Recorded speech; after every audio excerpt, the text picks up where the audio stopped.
When you think about the respective field in which you work, I think all of us would say that we do the jobs we do because we truly care about people. But when you think about the justice and law enforcement community, we do the job because we truly want to protect people. But when you watch the news or you see any popular media representation of what takes place in our industry, typically, I think most of you would agree that what we consider to be the bad guy or the perpetrator typically gets most of the media, or a significant portion of it.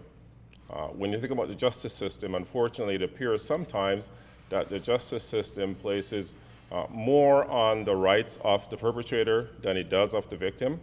And I can truly tell you that if I take myself all the way back to when I first started in policing, being a constable, working the streets, and seeing just a really difficult situation that victims find themselves in, I was often frustrated because I realized that most of my efforts, our time, went towards dealing with the perpetrator, ensuring that all of their rights were protected. And I'm not saying that's necessarily wrong, because there needs to be an incredible balance in our system. But I remember being very frustrated for the victims and wondering, is there more that we can do?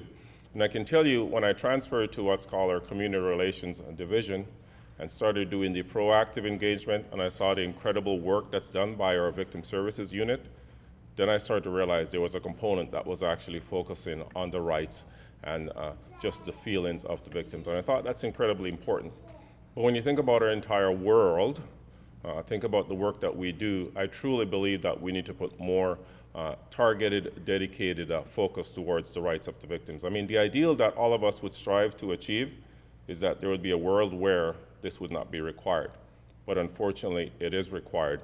And I think there's more that we can and should do. In terms of my tenure as chief of police, I've really tried to shift the way that we police. I started talking about crime prevention, social development, and truly I just returned from a major city chiefs conference in New York City, and I can tell you the phrase of crime prevention, social development, community engagement is becoming the mantra for all of policing, all across North America and I would say the world. But I truly believe we need to make that shift in terms of how we look at the rights of victims, that they need to take a far more bigger portion of what we call the justice system.